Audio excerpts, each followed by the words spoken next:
Hello, everybody. Today I'm going to discuss the New York City Marathon course elevation. And really, that is all I'm going to discuss on this. So, this will be one of these sort of Cliff Notes versions of the course videos that I do. I have done a full, in-depth, very long New York City Marathon course video where I break the race down mile by mile. I go into all of the logistics for race morning. I cover the expo, et cetera, et cetera, et cetera, right? So if that is what you were looking for, I have that. It's a different video and it is on my YouTube channel. So please do look for that. If you are purely interested in course and what to expect, pacing wise, strategy wise, then this is that video. And let's get into things. All right. So I am starting out here with a comparison of the New York City Marathon course to the other 6 marathon majors. The reason being is a lot of times I can throw out numbers all day long. But if you have no frame of reference for what those numbers are in relation to other courses you may have done or other races that you're familiar with, it probably doesn't mean much, right? So let's look at these. There's graphic pictures here in 2 different formats for elevation profiles of the 6 marathon majors. Now, numbers wise, the New York City Marathon course gains 810 feet, and that is 246 meters. Of the majors, the one that is most closest to that in elevation gain is Boston, and that gains 815 feet or 248 meters. Now, all of the other major marathons, I'm only talking about the 6 now, of the 4 that remain, the rest are pretty flat, and the elevation gains for all 4 of those ranges between 198 feet to 419 feet. So really, as you can tell based on those numbers, right, it's a pretty stark contrast of hilly or not hilly. And also, if you just take a quick glance at these pictures here, you can see that very apparently, I think, right? All right. So I have just drawing a direct comparison here between Chicago and New York City itself. A lot of people have run Chicago, especially Americans, and I'm American, so I assume I'm probably going to talk to a lot of Americans here. But as you can see, again, graphically, very quickly, there's a big difference between Chicago, flat, well-known flat, right? World record fast course, and then New York City Marathon on the bottom there. So the difference is 243 feet of elevation gain in Chicago, 810 feet of elevation gain in New York. So 3 times the difference between these 2 courses themselves. And the reason I point that out is because time-wise and strategy-wise, you need to make sure you are accounting for these things. So a lot of times people will just go, well, my last marathon, I ran this time, whatever, XYZ time. And so for New York, which is my next marathon, I want to run blank this time, 10 minutes faster, 5 minutes faster, et cetera, whatever it is. There's some practical reasons why that may not be the case, even if you improve your fitness, right? If all things being equal, and fitness does definitely is certainly a factor, weather to conditions, right? Your fueling and nutrition, everything's a factor, right?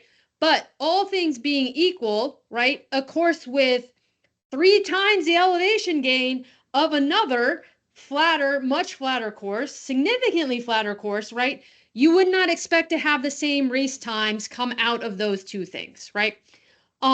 All of that said, there's ways that you can prep, and I certainly recommend every single person that's running New York, get your hill training in.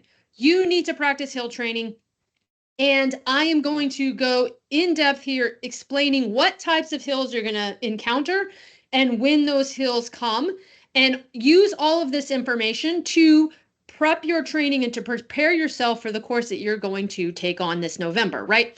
The other thing is pacing, strategy, and execution wise. You need to know when the hills come. You need to prepare your mind and body for which miles are going to be slower, which miles are going to be faster, where to save energy, where to hold back, where you need to let it go, right, and let it fly. So all of those things, I'm going to give you that information. So hopefully you can think about this and make sure that in the lead up to the race and on race day itself, you are in the best position to get the fastest and most successful race day that you possibly can. Okay, different types of climbs. There are different types of climbs that affect the time and how much that climb is slowing you down, right? This I think is obvious, but I stating it because sometimes people just look at one number. They just look like, oh, what's the elevation gain? Okay. And they take that and they draw all kinds of conclusions. There's different types of climbs, and those different types will affect your time in a different manner. There's also where the climbs fall. And again, I think this is obvious, but I say it anyway because I've heard a lot of people say, frankly, very silly things. Um, the largest climb in this race comes in mile 1, but how that is affects your body and your legs is vastly different than these climbs that come, for example, at mile 23. There's a bigger climb, sorry, at mile 23. And so these are sort of night and day. Even though the larger climb is earlier, it's not the same, right?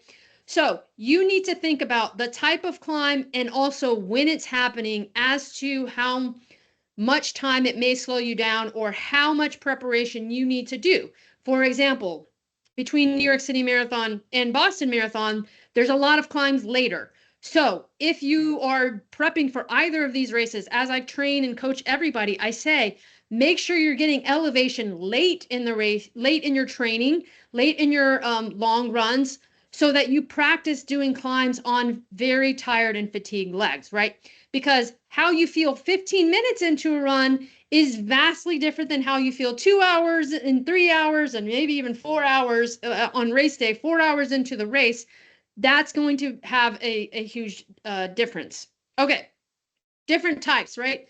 Short and steep. Short and steep, you're generally just going to muscle over it. And it's sort of, you're slowing down, but it's more of an acute kind of thing, right? So the slowdown is maybe 30 seconds or something like that, 40 seconds, but you're done and you're over it and you can keep going and speed back up, right? And then there's these long gradual climbs. So New York City Marathon has a lot of long and gradual climbs, and these are difficult, not because of the gain, but because of how long you are climbing. There are mile-long climbs in this course. So the strategy there is really just to grind it out, just to continually grind it out. And these climbs are going to effectively sort of grind you down. And it becomes almost more of a mental battle as much as a physical battle, right? Because it's one of those things where you just feel like you're never going to get to the end of it. And if you have that approach in your brain where I'm never going to get to the end of it, it is really defeating, and that can set you back. So again, these are different things that you need to keep in mind when you approach this course for and strategize. All right. So obviously there's possibility for long and steep, but this race doesn't really have that. Even this the first largest climb, it's not that steep. It's a 4% grade, and I'm going to go into all of that. But the point of that is just to say that there are much steeper and longer climbs, and this isn't that. All right, where the climb falls. As I said, early on in first half, when your legs are fresh, you can tackle a bigger climb, and it's not going to feel like that big of a deal. Duh, right? This is somewhat common sense. There are these climbs that start to come in the later half, and even if numbers-wise it's not as large, you start to feel the cumulative effects of all of the time that you've had on your feet and all of the muscle strain that you've had up until that point, right? And then I also categorize late climbs. And, I'm drawing the distinction here for things past mile 23 or the 37K mark. This number could definitely vary. Like if you're one of the more beginner marathoners, or you're newer to training, lower volume training, perhaps then that line, that demarcation may come much earlier, like mile 18, 19, or 20, something like that, right? Where everything after that is really having like a tenfold effect on your muscle and, time capacities, right? So keep all of these things in mind when you're evaluating the course and how to prepare and what times you can expect. All right. There are 7 primary climbs in the New York City Marathon course. 7. I'm going to lay them all out. There's the 5 bridges. I think everybody knows the 5 bridges, but just to say, there are 5 boroughs of New York City, and the course goes through all 5 of the boroughs. So there's Staten Island, Brooklyn, Queens, Manhattan, and the Bronx, and there's bridges between all of these boroughs, and those bridges are climbs. So everybody, for the most part, knows about them. They're distinct visually, right? You're going over a body of water. And these are all man-made, right? So these are man-made structures. So you go up and you go down for the most part.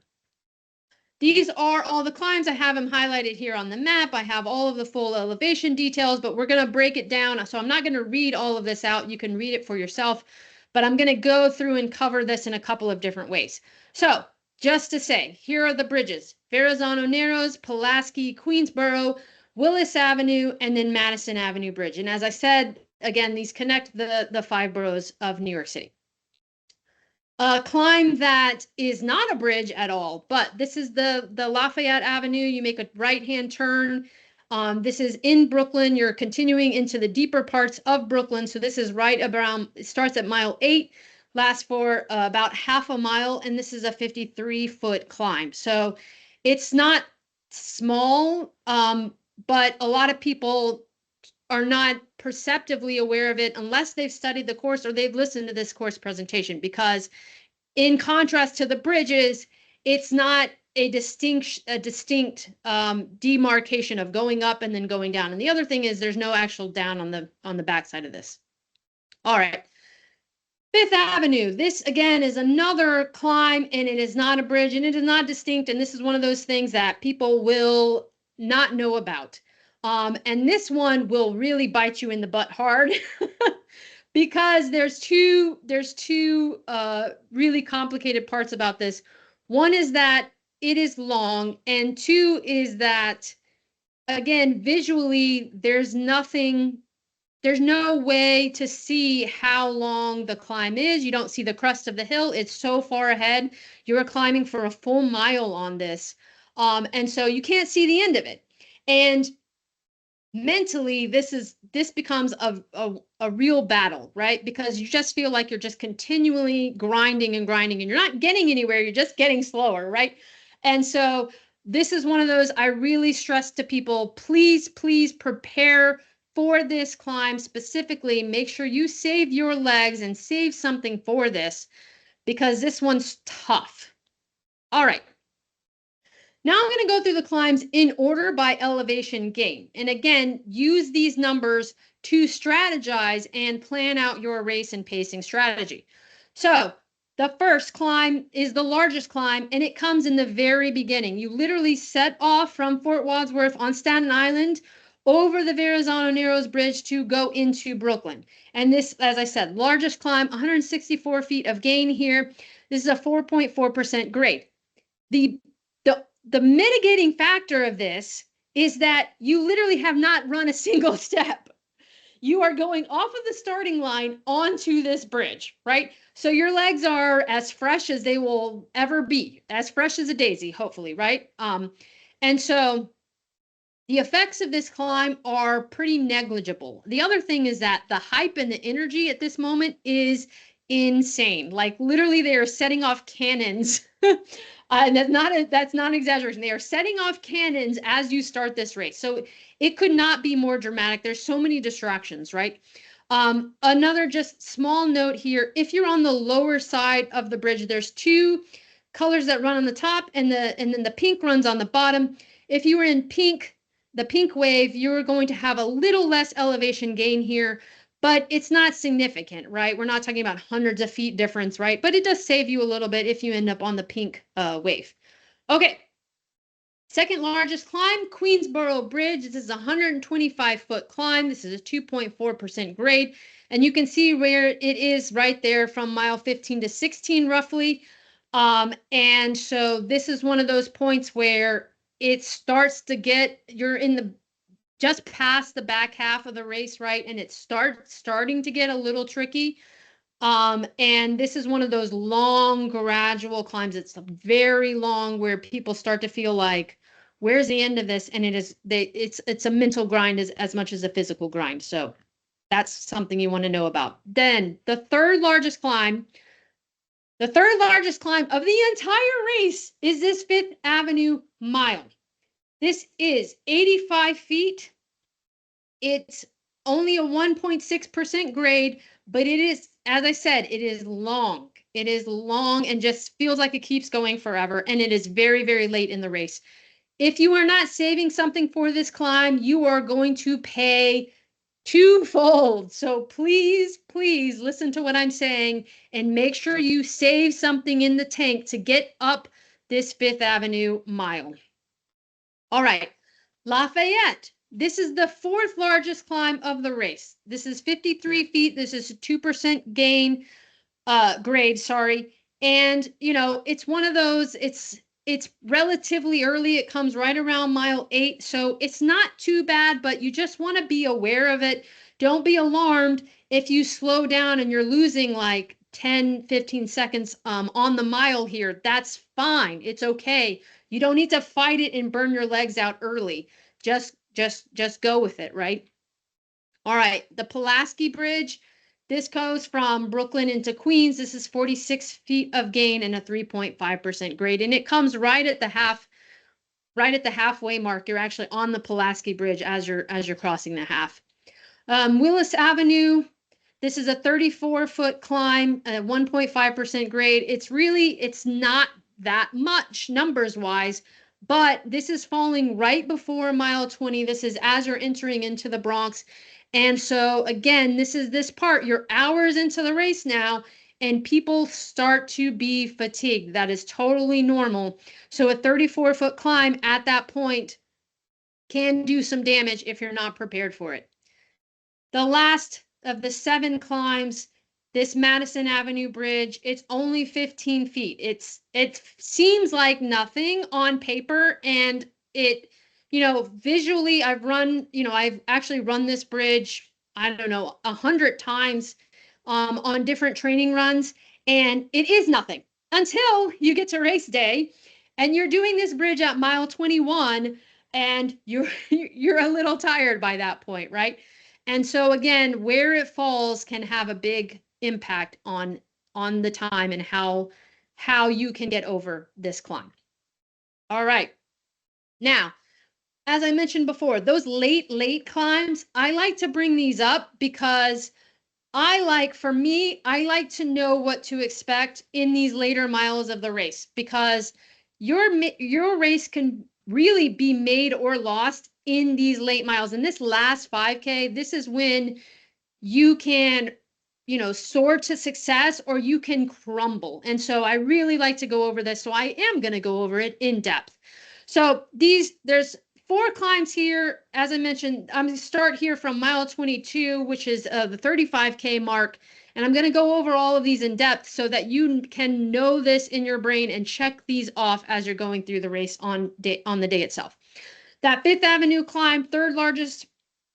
I just keep hammering it home because I don't want anybody to be like, I didn't know.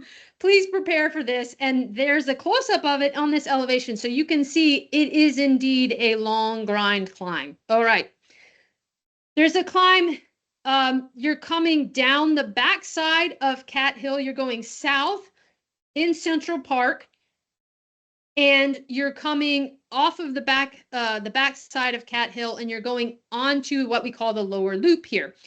For those who are not New York City locals, these names and things don't really mean anything to you, but that's fine. This picture above, this is a picture of that climb that I'm talking about right now, and you are running towards the camera person, towards the where the photograph is, so you can see this climb. It's 23 feet. It's 3.4% grade. It's not, again, on any other day running this, you wouldn't even think twice about it. You would just do it, and it would be a footnote. But on race day, this hurts. The reason being, you just hobble downhill on Cat Hill, and then you have to completely shift gears to go uphill on this climb. And so, and again, your legs are generally noodles by mile 24.5. So, this is what you have to look forward to. Okay, you exit Central Park and you start heading west on Central Park South. There's another climb here. This is 33 feet. This is one of those long gradual, and it's, you're climbing up towards Columbus Circle. It is a visual. You can see this one a little bit because you have Columbus Circle. The buildings are up ahead, and you can look up towards them. And so it does actually give the visual impression of running uphill because you, in fact, are running uphill. And again, this is just, you are so late into the race. This is past mile 25, 25.5, and you're doing this climb. So give yourself some energy, save something to get through these late, tricky parts. And then before you finish, the finish of the New York City Marathon is right across from Tavern on the Green. And that sits on top of the hill.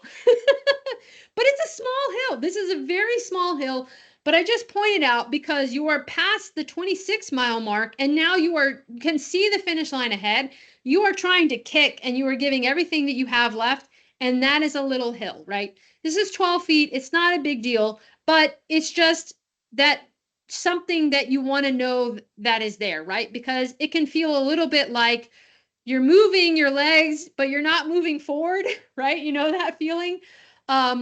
And it's not just in your head. There's a little bit of the roadway is working against you a little bit here. But again, if you plan for all of these things, if you train accordingly, you will not be tripped up by this. If you pace this race properly, if you start out conservatively, really run conservatively in the front half of this race, you are going to do 10 times better than like the majority of the people.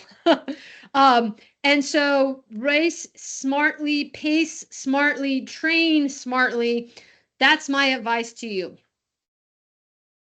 All right, one last thing, and this is really for New York City locals, but people ask this all the time, so I'm just including it.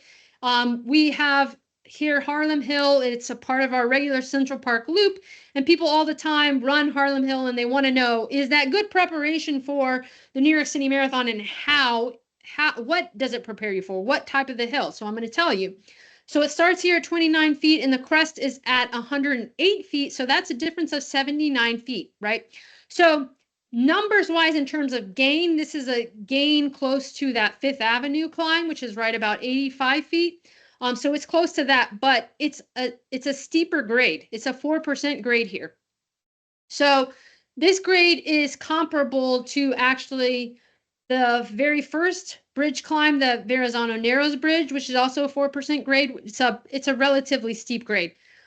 So that's a good comparison. So again, Harlem Hill does help, right? It preps you in two different ways, but you want to make sure in your training you're prepping for all of the different types of hills and also multiple hills, because that's really the part that trips people up on this in this course and this race. It's not that you just hit one hill or two hills and then you can just take it easy. Seven major hills, and then as I pointed out before, there's those late hills, which are not big, but they are late in the race, and those can also trip you up. So really think about all of these things together when you're training and preparing for race day itself.